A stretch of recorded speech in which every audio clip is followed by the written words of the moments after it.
Hey folks, thanks for watching. I'm Greg McKone.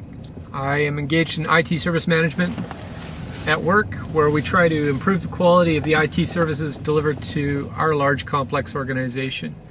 I wanted to ask you a question today.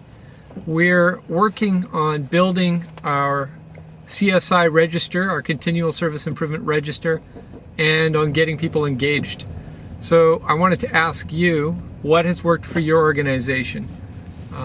I was looking in the ITIL Continual Service Improvement book today, and I was looking at the template for their Continual Service Improvement Register, and I noticed some things there that I didn't understand, and I saw some things that I thought maybe were missing, and I'm wondering if they're missing for a reason.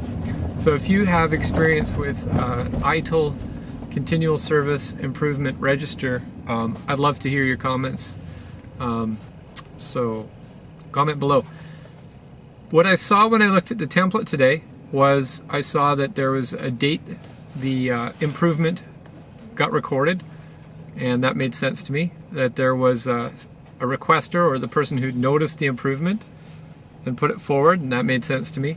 There was a description, and that made sense. There was a justification that talked about the benefit that would happen if the improvement was implemented, and that also made sense. There was an attempt to discuss how the benefit would be measured, and that made sense, although our measurement and reporting and metrics in our organization are fairly immature. So a lot of that simply isn't an option for us yet. One of the things I noticed was the example in the ITIL book back in the appendix. It talks about a date by which the suggested improvement has to be in place. Or the date where action has to take place. And I was a little confused by that, because I'm not exactly sure what they mean. Do they mean by that date the item should be moved from the CSI register into a specific service improvement plan for a system or a service? Or do they mean that it has to be implemented for that system or service by that date?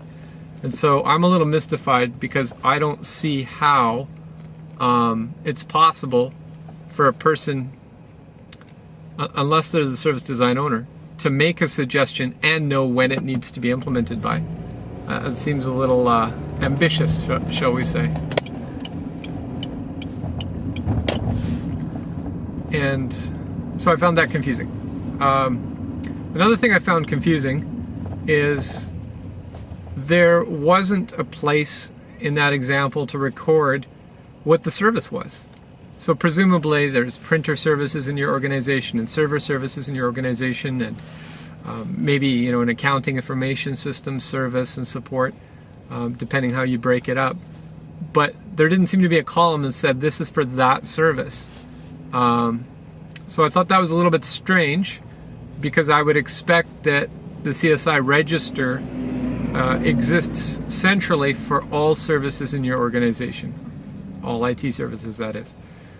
So I would imagine that there needs to be some work to say this particular suggestion applies to that particular service that's owned by this particular service design owner, and therefore that service design owner will follow it up. So I wondered about that a little bit.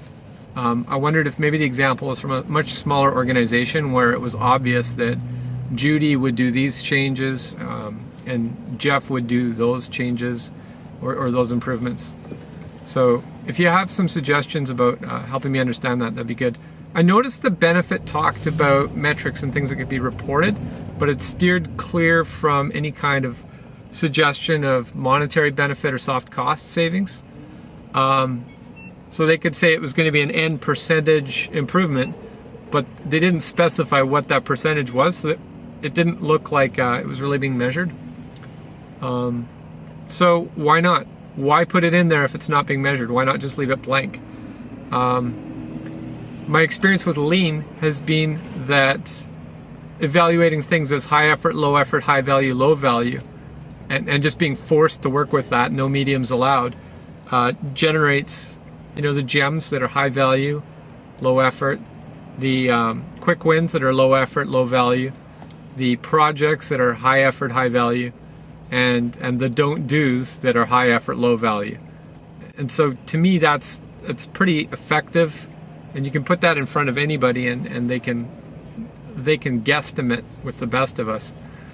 So I was wondering about that. I was wondering, because we were thinking of implementing that kind of a lean matrices, if you will, for evaluating improvements in the CSI register. One of our goals is to have the CSI register open so that items can be added by anyone who works within the IT organization. So if they're the service design owner, that's great. If they're the guy who oils the servers, that's great too. Whatever. And I wanted to ask your opinion about that, whether anybody's had experience with trying to crowdsource within IT the service improvement suggestions and whatnot. Also wanted to ask one more thing about continual service improvement register. How do you go about motivating your system or service owners to participate in recording improvements centrally? Do you need to keep the items that are recorded after they go into a service plan? What's the purpose? Is it just to gather things? And then how do you engage your service design owners to come and pull from that CSI register into their service improvement plans for the individual services? So some questions for you there. Our plan at this point is that the CSI register items that get identified for a particular service would be included in that service's regular review. So consequently, once a year, for example, the service would have a 30-minute meeting, or whether they would sit down, and any items that were recorded in the CSI register for that service would be brought to the table for inclusion in the service improvement plan. So just wanted to put those questions out there. If you have experience with this or opinions, let me know, and I'd love to see your comments below. Appreciate it very much. Don't forget to subscribe if you'd like to see more of these videos. The main focus is going to be ITIL, because that's where my experience has rested for 5 years, and that's what I'm doing on a daily basis. I definitely want to include other quality improvement related material here as well.